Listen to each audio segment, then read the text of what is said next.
I'm Nikki. I'm Nick. And together we're at Nikkie, Nick. My contact's been messed up. You alright?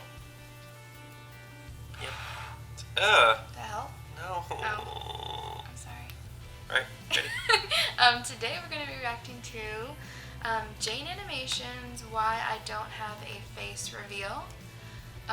You guys have said that if we're going to start watching Jaiden Animations, we should definitely watch this one. This is since April, so if she's revealed her face since then, let us know. Yes, but you guys said that this one is truly in the feels, which I'm very curious about, so it's going to touch us deep down. Speaking of that, have you guys seen Coco yet? Oh, Jesus. Go see Coco, the Disney movie that just came out. It's actually probably one of my top favorite movies. I would have to say very good. That you'll cry.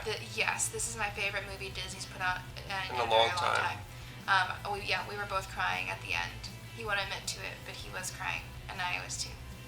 So I actually posted something on our Snapchat about it. So if you haven't, you guys want to add us on there? Go check it out. Anyway, are you ready? Yep. Oh, here we go. All right, we're back. Ready, and we set? might actually, before we start, we might someday do a face reveal of our own, but I have to think about it. This Ready? boy. All right. Here we go.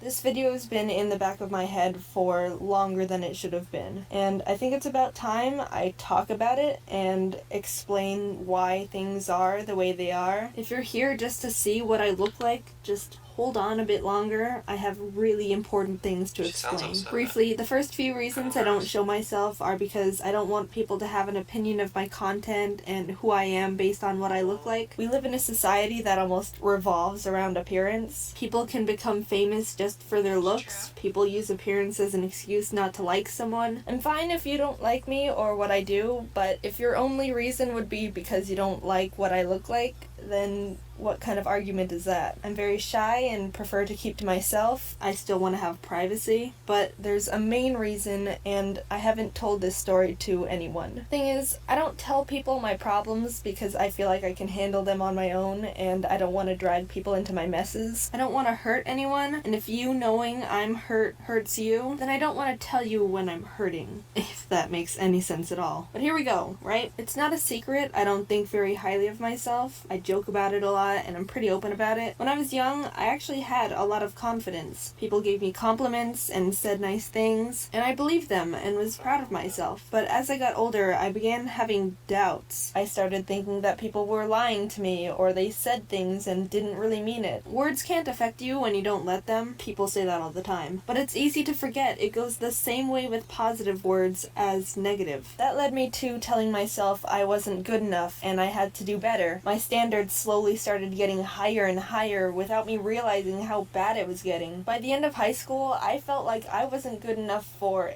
anything. Even though people would be telling me, wow, you're doing so great, you're so talented. I would say thank you, not to be rude, but it was in one ear, out the other. I didn't hear it. I went to college with the same mindset, not feeling like I was good enough for anything, standards for myself always getting higher, and that's the problem. I push myself so hard to get better at everything, and I do improve, but it's still not enough for me. The bar keeps getting higher before I can grab it, like climbing a staircase where the top keeps getting further away and the ball and chain attached to your ankle is getting heavier and heavier.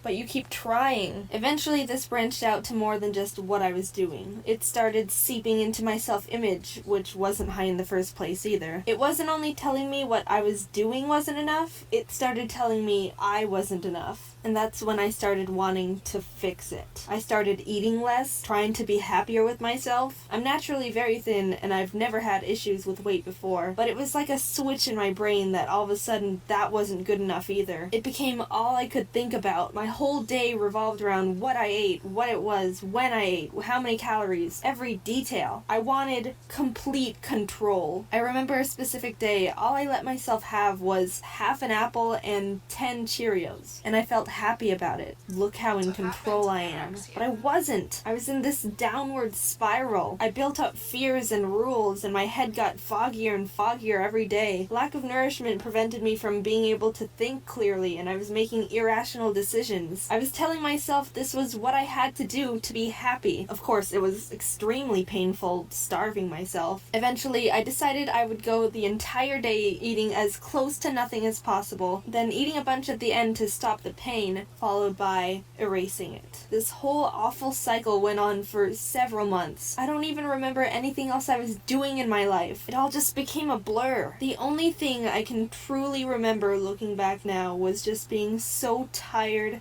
and cold and sad all the time. I wasn't able to see I was getting thinner and thinner. Nothing was good enough. My brain didn't let me see how horrible it was getting. I don't know what happened, but eventually I was able to break through and tell myself this wasn't what I wanted. I didn't want to live like this anymore, and I had to get better. Now here's the thing people don't realize. Eating disorders are the easy part. The rough part is breaking it. You create these fears and rules for so long that when you want to escape the jail cell you've built around yourself, they beckon you to stay and try to drag you back in, promising happiness and how they're only here to protect you. They let you feel like you're the one in control when you're not. You're the puppet on strings, and when you try to cut yourself free, not only do you face your fears head on, but you live them. Here's some information about what happens to your body when it's starving. When it realizes it's not getting enough food to create energy for itself, it starts slowing down your metabolism, which is the process of converting calories into energy. It slows down in order to conserve the energy it has left for important things like keeping your heart pumping and your organs working. But the tricky part is, when you start refeeding it, things don't just go back to normal right away. Your body doesn't trust that you'll keep feeding it again, and it starts storing extra energy for the next starvation. If you don't realize what that means, basically it stores extra weight as energy, predicting it won't have food again for a long time. Your metabolism is still slow, and you face the nightmare that drove you to the disorder in the first place. It's not just in your head anymore. Before I go any further, I'd like to say that I believe people can be perfectly happy at any weight. I'm not saying these things in order to make anyone feel ashamed, because weight shouldn't matter in general. It's about how you think of yourself, and as long as you're relatively healthy and take care of yourself, I believe that's the most important thing. But this isn't as simple as just getting thinner. There's so much more to it. I wish I could express to you how toxic your mind becomes while dealing with something like this. It's not how your brain would normally function when it's clear. You know what you're doing to yourself is wrong, but you just can't shake it. It has a death grip on you. So I was attempting recovery completely on my own, I'll remind you. I didn't tell anyone in my life what I was going through, and it was indescribably difficult. I wouldn't wish it on anyone. I had to be the doctor and the patient. I kept saying, "This is what'll make you better. You're on the right path." But the voice was still there. "You're a disgrace. Look what you've done. Look what eating has done to you. This isn't what you want. Come back to me. I'm here for you." I didn't want to listen to it. I kept telling myself everything was fine. I'm doing the right thing. I just have to give it time. Over and over. I wanted to believe it so badly. But the voice wouldn't go away. It's always there. I didn't want anyone to see me. I felt like I was a disappointment to everyone and didn't deserve to be in front of people. I could feel their judgment in my head. I didn't deserve food. I was unacceptable. I never wanted to leave my room, and I probably wouldn't have. But there was one thing. VidCon. I already planned to go before things got so bad because you have to plan so far in advance for it. I didn't want to let people down by breaking my promise to be there, and I wanted to see all my friends and supporters, but I was in such a terrible state. I didn't know what I was gonna do. I was panicking. I wasn't ready. I wasn't back to normal yet, but I was approaching so quickly, and there wasn't any time to go back. I told myself this was my punishment. I did this to myself. So I put on a mask and pretended to be fine. I was trying to act like myself so much that I wasn't even me anymore. I became a stranger to who I actually am. Even though I was horribly uncomfortable, my weight was higher than my average from starving myself, my cheeks were swollen from making myself throw up every day for so many months, my mind was telling me I was a letdown to everyone, my self-image and esteem was at an all-time low. I tried my hardest to push through it. Every person I met, the voice inside me said, "You're such a disappointment. You aren't good enough for them." I felt like I could feel every single person's discontent through their embrace, but I didn't let the mask slip off, and I kept trucking through. I let people take pictures, but I really wish I didn't. It was the lowest I've ever felt in my life, and I felt like I was a lie to everyone. It was almost like I wasn't even there. I wasn't present. It was just a daze. After the convention was over, I was so mentally torn to shreds. I wasn't okay. I felt like all the progress I was trying to make to get better had just been ripped down. The voice was louder than ever, drowning out the one that was telling me everything was going to be okay. I realized I couldn't let people on YouTube see me when I was in such a toxic, horrible state. I messaged the person who was taking a lot of video footage and asked them if I could censor my face out. I'm not going to mention who this person is because that detail doesn't add anything to this story, and I don't think it would benefit anyone if I did. They agreed, so I spent the afternoon editing their video censoring my face. I wasn't myself in the video, and I didn't want people to see the mask I put on for myself. When I finished and sent it over a few hours later, they told me they changed their mind and wanted to post the normal video. I was absolutely mortified and forced myself to explain to them the main reasons why I don't want to show myself, hoping that if they knew the story behind it, it would help them change their mind again.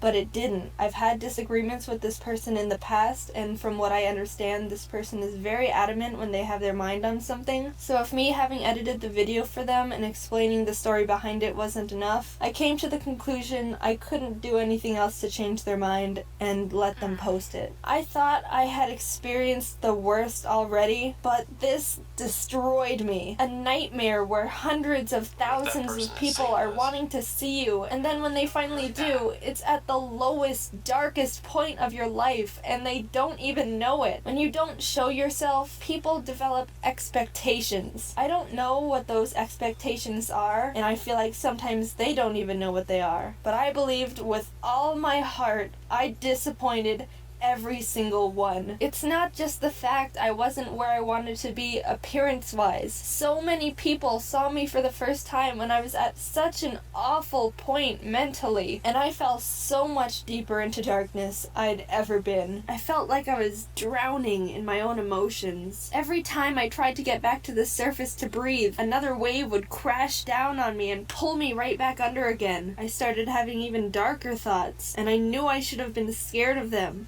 But I wasn't, and that's what scared me. The voice was echoing in my head, almost completely muting out the other one. Every day, I just wanted to feel happy again. I wanted to wake up and everything's just normal. Not one day passed without me hating myself. I couldn't find a reason to get out of bed. I felt broken and that no one could fix me. Black fog surrounded me everywhere I went, and I couldn't breathe. I was so stretched thin. I was trying so hard to swim, but the waves kept coming, each one stronger than the last. But I kept going. I don't know why. There wasn't a reason, and I couldn't really find one. I just did. And even though I didn't have a reason for myself not to give up pushing through everything, I wanted to be there for people. I want to be able to be there for people like me who felt like they couldn't go to anyone and are drowning, and help them like how I wanted someone to reach out and help me. I want to exist for other people. I don't really care about myself. That may or may not be a good thing to say. I don't really know at this point right now. But I'll mention one thing I've thought to myself that helped me. I consider myself a weak person. I can get knocked down relatively easily, and I knock myself down a lot too. We always talk about how strong someone is, but I feel like it doesn't have to matter how strong or weak you are. What matters is that you just keep getting back up. Something could knock down a weak person and not even affect a strong person, but it doesn't matter how many times you're knocked down, because as long as you keep getting back up, you can keep going. I don't want to live in the past, and I'm not here to feel sorry for myself because I'm not one to do that. It doesn't get anyone anywhere. The past doesn't change. It happened whether you like it or not. Adapt and push forward. Even if you feel like you don't have a reason to, use those feelings to help push people who need it. If you can't help yourself, help others. Then eventually you might be able to learn how to help yourself too. If you're still here, I really appreciate it. I can't express how much it means to me that you care enough to listen to what some random person on the internet is saying, just telling their story. I tried to keep it as short as I could so it wasn't boring. I could write a novel about all the things I felt during that time, but hopefully I got at least some points across in the right way, and I don't know what else to say other than just thanks. Aww. Aww.